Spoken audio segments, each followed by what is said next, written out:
Welcome, everybody, to the Wellness Founders Podcast, where we explore the business of wellness and the people creating the future of well-being. And today I'm joined by Steven Haynes of FjORD Cold Plunge. And Steven, you left a successful career in consulting, and you followed kind of this personal obsession with cold water therapy, which I did some research, and it sounds like that started in Norway in 2015 while you were training for a triathlon. So maybe we'll get into that at some point. It seemed like maybe you went into looking in the market for cold plunges and started basically doing it yourself, like figuring out how to make your own because they were so expensive. And now we're in this fast growing time of wellness where I think ice baths and cold plunges are probably the most popular than they've ever been. And you guys recently did an activation at Running Man, and I was there. And Running Man was a 3-day wellness festival and kind of a mix between a music festival, wellness retreat, a race. And it was really nice to have all the recovery stuff on scene. So it was really cool to see you guys at the cold immersion. Maybe let's just start with how was Running Man for you guys? Running Man was an absolute blast for us. It was such a privilege to be there. Having started this company less than 3 years ago, if you had asked me in the beginning, do you think you're going to be the company that's selected to be the cold plunge partner for Running Man with Jesse Itzler and Devin Levesque, I would have thought that was a far stretch. And so it really meant a lot to us. And the community there was, you saw it. The community there was absolutely incredible. Yeah, it was really cool. I've never seen a festival, a conference, anything of the sort where there were so many things being given away by brands, like that little bodega, that free wellness bodega. That was so cool. I was just stocking up on all sorts of stuff. So yeah, let's review that. So how did that come about? How did you end up becoming the preferred cold plunge partner of such a massive festival? Yeah, it was really interesting. Running Man's been something that's been kind of on my radar for a couple of years, and I've been wanting to go and check it out just as an attendee. So this year I had made a decision probably 6 months ago that I'm going to go to Running Man. And then my next thought was, well, if I'm going to go to Running Man, I might as well activate it. And so I reached out to I literally DM'd the group of, Running Man on their Instagram, and they got back to me. And I made a little bit of an appeal that, hey, we should have a phone call. You should, if you're considering someone else, let's talk. So we had, just a series of phone calls, and I just ended up really hitting it off with the team that was managing Running Man. We just had similar values and, just the passions that were really aligned. And I tried to help them see my perspective, which is, hey, you've been using the largest cold plunge company the last 2 years, Plunge. They do a lot of this stuff. And, for them, it's probably a little bit expected and it's just sort of rote. But for us, this is a really big deal. My goal is to make this the most amazing Running Man cold plunge activation that the festival has ever seen. And I will do my best to make sure that that is exactly what we accomplish. And so we got some momentum there. Then they sent me a term sheet, and it went quiet for a couple of weeks. And then I actually had curiosity as to what is happening. And I learned that Plunge stepped back into the mix and was really competing hard for the spot. And knowing that I couldn't outspend them with marketing spend because they're so large, I knew it wasn't going to come down to me paying more than. And I just tried to help them understand we're a different type of company. We've got a different vibe, a different community, and the product from a mechanical standpoint, we believe is superior. And I can promise you we're going to put on a great activation and really cultivate something beautiful. I gave them some events to look at that we had activated in the past, which I think they were impressed by. And one thing led to another. There were some people that I knew that knew Jesse and his wife, and that was helpful. But at the same time, we were just really lucky and blessed. That's awesome. I'm wondering if there's some lessons we can extract from those interactions, because you bring up something that I think a lot of maybe up and coming brands, products, companies that are in this space are competing against much bigger organizations for some of those activation spots. But what are the lessons out of that?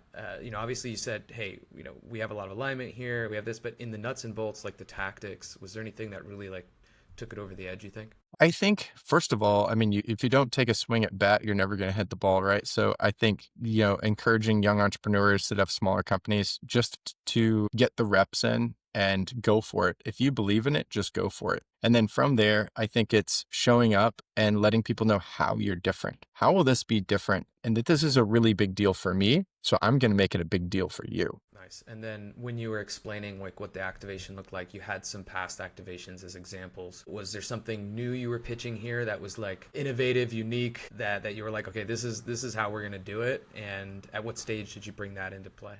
Yeah, as we looked at what had been done in the past, I also knew some people that had been to Running Man that shared with me what the activation looked like in the past. And we just thought, you know what? We can actually be more subtle about our branding. We don't have to have our logo everywhere. We're going to make this more about community and more about bringing people into wellness and introducing them to cold plunge, and less about just all about our brand and being super loud about it. I think that appealed to them. And then just, letting them know we're going to actually outperform the other activations by bringing more cold plunges, having more surface area of cold water for people to cool off after the runs and after the sauna. Nice. I think that's really cool because when I walked up to it, I really enjoyed how things were placed. There was a ton of bass. There was different types of bass. There was big ones. There was small ones. There was always space to jump in, which I thought was cool. I'm curious from your perspective. You've gone back to the community side a couple times, and I looked into what you guys talk about as far as your ethos and community being at the heart of that. How do you define community, and where's the overlap around a brand like yours? Because I'm in the community space myself, like building a community. We don't have a product, but sometimes I think brands will use that word community as kind of this catch-all, but there's maybe something deeper that you're referring to here that I'd love to touch on. Yeah, absolutely. I mean, obviously, Fjord is in the business. Our business model is really centered around manufacturing and selling, high quality American made cold plunges. We're not in the events business. But what I learned is there's a lot of power with high touch, personal, in person events and interactions with other human beings that are like minded and that are passionate about wellness. So I started doing that more out of a personal desire in Austin and activating monthly events for Fjord in Austin, where we would do sauna, cold plunge. We bring in Pilates, red light therapy, vibration plates, massage, chiropractor. We bring in other wellness vendors, Ketone IQ, Masa Chips, other companies that have partnered with us. ProMix will be a new one for us. And we just try to offer value to the community. It's like a little bit more of an intimate and personal coffee and chill for those listeners that are in markets where coffee and chill is present, right? Our demographic as well in our community in Austin and beyond tends to be slightly older than what you might get with the coffee and chill crowd. So these are folks in their 30s, these many times, that are really into improving their life. They've already decided to make some changes and biohack. And we create a fun atmosphere where in Austin, I've been here for 15 years and the culture here is very social. It's relatively young and it's very much centered around the bar scene. And everybody goes to the bars to meet each other up until the last few years. And I try to get on the front end of that trend and we bring in a DJ at our activations. It's a vibe and people are having a great time and they don't even realize there's not alcohol and that they're not at a bar. They're all having a great time. They're meeting each other, that kind of thing. That's awesome. And so where do you guys do those events? Is that at your guys' actual storefront, or are you finding venues to do that at, or how does that work?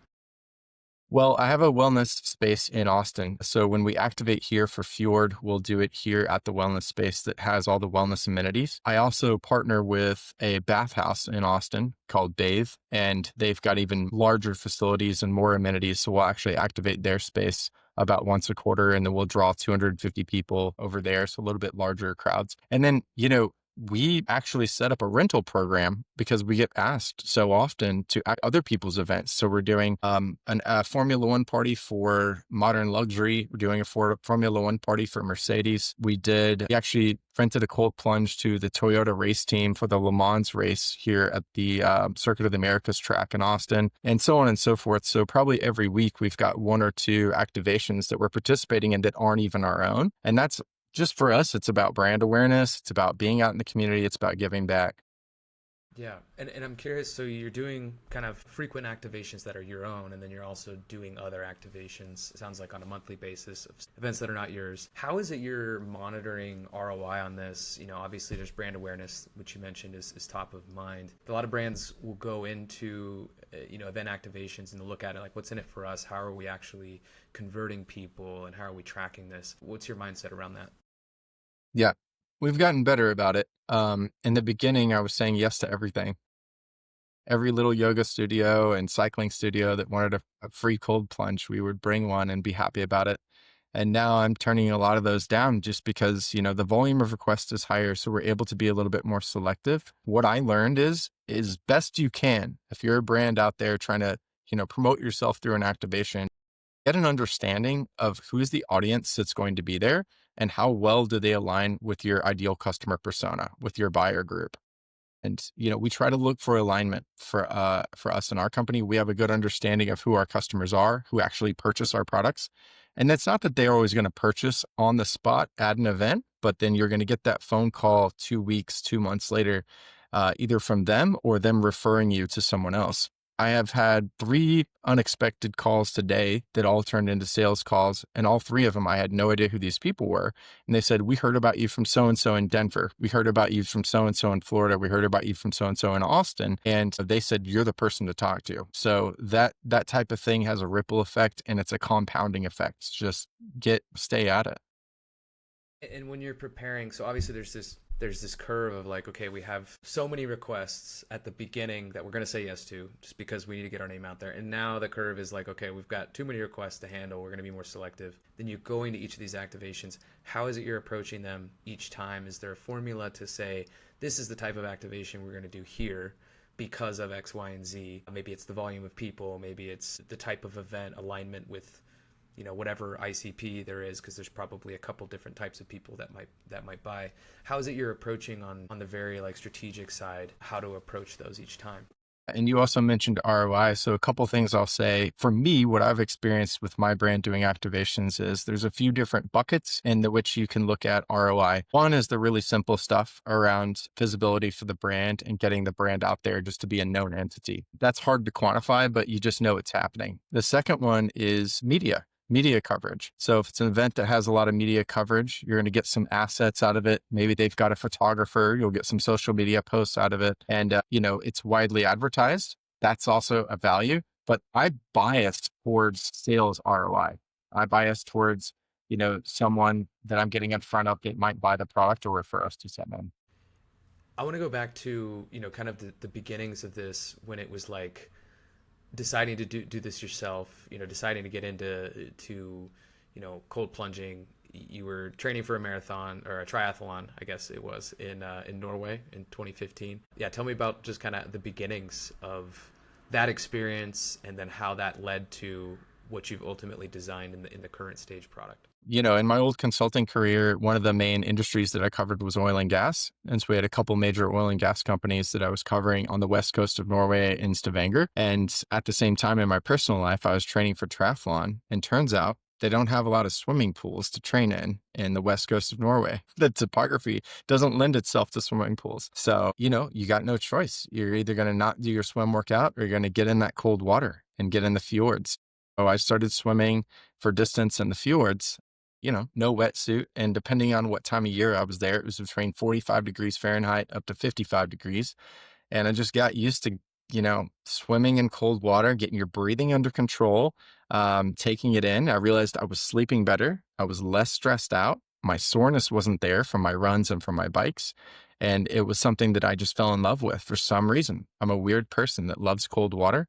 So I discovered that, and that was fast forward when I started the company. That's when I decided to build my own cold plunge and kind of get into that for myself and introduce it to friends. And that turned into a 1-year experiment of trying this as a business. And that whole first year was absolutely difficult. We lost a lot of money. We made a lot of mistakes, got the product wrong in the beginning. Took us a year to get our R&D and our product right. So just about at the end of that 1-year experiment, it was just about time to go back to work for someone else. And we went to a biohacking conference in Austin. We had just released our new product, American made, high quality, really a relevant product with a good product market fit, as it turns out. And we went to this biohacking conference and we sold 9 cold plunges in 2 days. And that turned it around for me mentally. And I just thought, okay, this thing has legs. Let's keep it going. Let's keep investing. Let's keep pushing forward.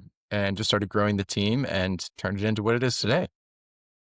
So from that time of like DIY to maybe that conference, what were the stages of the product, and what were the mistakes and lessons that happened through that process? So my first unit that I ever built was just for myself. It was not supposed to be a business, and it was a commercial fishing cooler. And I bought a quarter horsepower Active Aqua and hooked it up to a filter, and it worked fine. And my friends liked it, so I was starting to make one for friends, and one thing led to another. And then I'm getting, you know, orders from people that I don't know that are my friends' friends and so forth.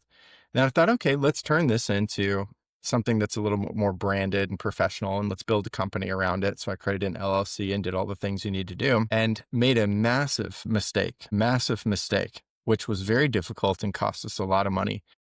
But I didn't know at the time that it was a mistake, which is I said, well, I want a branded product. I want something that's easy, that's drop shippable. So guess what you do? You go to Alibaba and you white label a Chinese chiller, put my paint on it, put my logo on it, ship it to me, ship it to my customers. So that's what we did, and tried to do a little research and a little vetting on Alibaba, but man, that is not the way to go. They were breaking with it. Some of them were dead on arrival. You take them out of the box and they don't work. Others break within 2 months, 3 months. I think some of our best units lasted 6 months, and I was refunding customers. I was apologizing. I was having to replace their stuff with other people's stuff just to make it right. Fortunately, we grew really small. I wasn't doing any online paid ads or anything like that. So it was a small sample size of people that had to go through that unfortunate experience. And as a founder, I made it right for them every single time. But that was just untenable, and it nearly put me out of business. So the next thing I decided to do was, let's do what all the other companies are not doing. Let's actually go back to the drawing board, redesign this thing. I hired an engineer from a really well-known, engineering firm essentially that's fantastic. And we took apart a bunch of competitors' machines. We started to analyze what goes wrong with them. We analyzed the machines that I bought.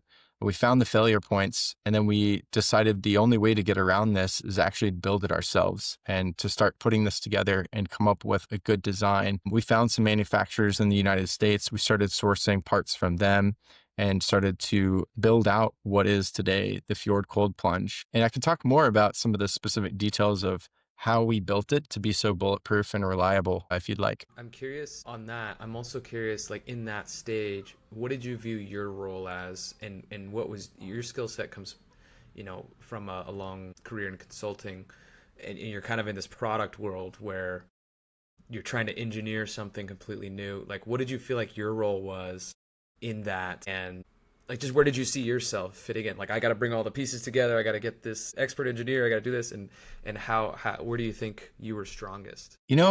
Surprisingly enough, I'm actually pretty adept at the engineering of cold plunges. It's not that complicated once you really dive in and start to dissect these things and learn what goes wrong and so forth. Like, I'm not bending the copper myself, but I could build one from scratch, and I know how it works and I know where the failure points are. Just for me personally, I'm pretty decent at this. I actually got added to a WhatsApp group in Austin where people reach out to me when their big brand cold plunges break. Ice barrels, plunges, polar monkeys, these types of things. They're calling me and they're saying, I can't get support from the company. Would you mind coming over and see if you can fix this? And I'll be doing service calls essentially a fair amount now, trying to help other people with their broken cold plunges, because I can actually work on them and fix them, and I have a lot of the parts. So a lot of it was, working with the engineer.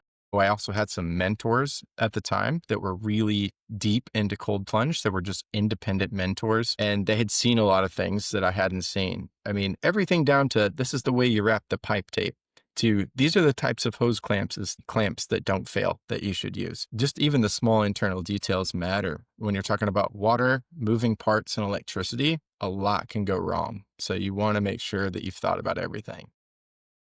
Yeah, and so if we go more into some of those detailed things that you found out, you're taking apart all of these competitors. You've drop shipped some of your own in and saw those fail. Like, what were like the big learnings about getting in the details that led to what you have now, which seems to be very reliable, seems to be top of class in the market? I'll give you one example. One of the most common things that can go wrong with a cold plunge is that the pump goes out. The reason why a pump goes out is typically because, it'll get clogged with a piece of debris or something like that. And there's multiple reasons. Could be a power shortage or it could be just an issue and a malfunction with the part. So that's why you want to buy a really high quality American made pump if you can. Um, so what I did with my machines, oh, and by the way, I should mention, if a pump goes out, the water stops flowing. If the water stops flowing within minutes, the compressor in the chiller stays on. That means the water inside those tubes inside the machine will freeze. And like I said, within minutes, that stuff can burst pipes. And now you're looking at a full overhaul, $2,000 repair. So you want to avoid that. You always want the water moving. And so what we've done with our current design to get around that is two things. We've put a little skimmer, a pre-filter that is the first thing water passes through as it returns from the tub and starts to go into the pump. So the pump is fully protected. A lot of cold plunge companies don't do that. I don't know why. It's not that expensive to do, but we should all be doing that as a best practice. Secondarily, we actually have two pumps in our system. We have a smaller 350 gallon per hour pump that's inside the chiller machine as what we call a backup pump. And we have a primary 1,200 gallon per hour pump that moves the water, and its main responsibility is to be the main workhorse. But if anything were to happen to that pump, even though it's protected by a pre-filter, that secondary pump will keep water moving and keep your machine alive. So it's almost like having a pacemaker in your chest if you've got heart issues. Got it. So, you talk about some best practices that a lot of these companies should have, but maybe don't do. When you're building an American-made, product that you feel like that's kind of your main advantages. What are the big trade-offs that you're facing? Obviously, there's cost. Are there other things that you feel like is there other reasons why companies aren't doing it the way you guys are doing it? I mean, really, the only reason is that it's very difficult to do. It's difficult to figure out what all the right parts are and to test them all and find out what works together in tandem. The other part, though, that's difficult just as a business model is the cost. My cost of goods sold is double what most of my competitors are because we are sourcing the highest quality materials. We use a titanium coil, not a copper coil, not a copper block. A lot of parts that are very expensive and difficult to source, and many of which are only made in America. So it's really just about the numbers and the cost. Like my cost of goods sold doubled when I went from my Chinese dropship model. I used to sell cold plunges for like in the $3,000 to $4,000 range. Now my price point is $7,000. And, the customer's getting quality. They're getting exactly something that's very valuable for what they're paying, but it's a different segment of the market now that's purchasing our product. And how have you approached that in the marketing channels? And how have you seen the message be received? What do you guys focus on? Homeowners appreciate it, but then probably the biggest resonance that we've seen with going with this strategy has been with our commercial buyers. So people that own wellness centers, gyms, Pilates, things like that. They have high use at their facilities and they're getting beat up. And guess what? A lot of these people that I talk to, especially the franchises, they've already had other people's cold plunges. They've already had other companies' cold plunges and they've been using them and they've had issues. So it's kind of like I already know what the answer is going to be, but I typically ask them, okay, you've already got 6 cold plunges that you've been running for a year, 2 years. How has that gone? Have you had any issues with them? And they're always like, yeah, there's always like 1 or 2 of them that's broken. And then we got to wait 6 weeks for a part and it's hard to get a tech to come out and that kind of thing. And so that's kind of the pain point that we're in the market to solve. And then when you're marketing around that pain point, so it sounds like there's a lot of commercial. On the commercial side, there's still homeowners. Are you segmenting that in the platforms that you're using, or how are you approaching the channels? Paid acquisition, obviously there's community events, but like how are you looking at the marketing? Yeah, I mean, in our marketing messaging, anything that goes out, we do try to help people understand that we are, we view ourselves as the reliability leader in the cold plunge market, and that's kind of what we specialize in. But I also should mention, this might be interesting to people. We're almost 3 years old. We're a profitable company that's growing fast, and we've spent $0 on paid ads. We've never run a Meta ad or a Google ad. We have not even pulled that lever yet. And we do plan to, but it's been nice to kind of grow slowly or organically and build your first 1,000 fans. That has allowed us to really gain a reputation among people that do know us and positioned us where we are now to where we're at a point where we've worked out all the kinks. We can now pull that lever and grow the business. And for you, what would have been the main channels other than ads? Because ads are not something that you've done. Sounds like community, like activations, but is there other places that you've really focused on? Yeah, we've been pretty intentional about setting up a network of influencers and affiliates. So that's been really helpful. I also work with a number of builders and developers, right? So that are building, new construction projects and stuff like that. Those are good buyers because they'll buy, a dozen at a time for a new development that they're doing, for example. And then a lot of direct outreach. So on the B2B and commercial side, a lot of it is networking, emailing, cold calling, and just getting to know people and letting them know about our brand and selling into the commercial market. So for our first year and a half in business, all of our revenue came from homeowners. And now 60% of our revenue comes from the commercial side of things, because our product resonates so well with them. So it's been a lot of networking, referrals, a little bit of social media, and influencers so far.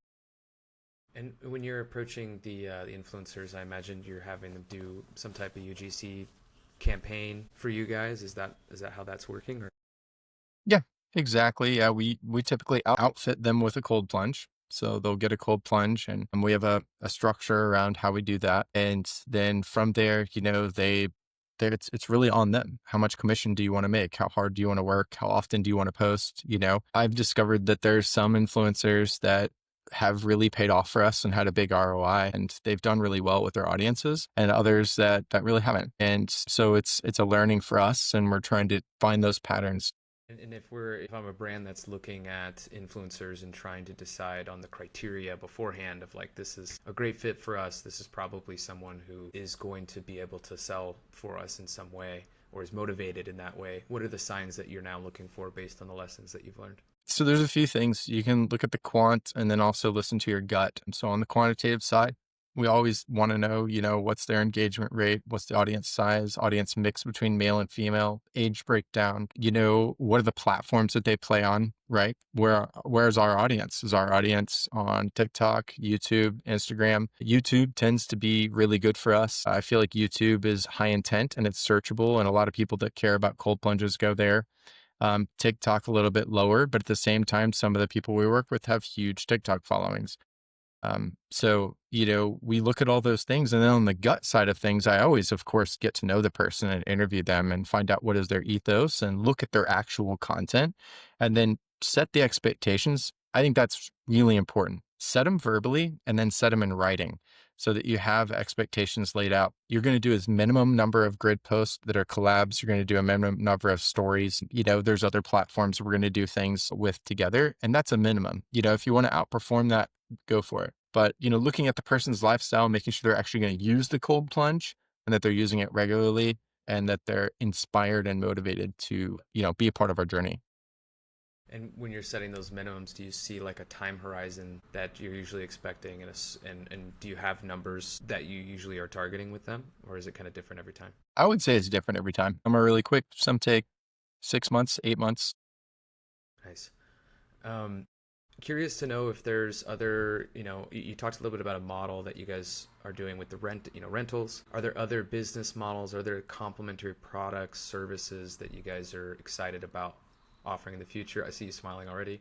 Yeah, just because I had this exact conversation with someone earlier today that I'm interviewing about a potential operations position at the company. But yeah, we talked about that. And right now, my decision has been to keep things simple and do really, really well at one thing. We want to be able to sell 2 SKUs, the FjORD Luxe and the FjORD Sport, and do really well executing in that business. I've been tempted and have thought about getting into saunas, because so many of my customers are also setting up a sauna, the commercial side and the homeowners, they want contrast therapy. And what if we had an ability to supply both? But instead, I've really vetted a couple of good sauna providers and set up myself as an affiliate. And there's other like small things that you can do around maintenance contracts or selling a little neck pillow or different things like that. And we'll consider and look at those, because there's a lot of people that would like to support the brand but don't have $5,500 to do it. So they can buy a FjORD hat or a FjORD t-shirt or tell their friends about us. But yeah, we haven't really expanded beyond the real core focus on the core business.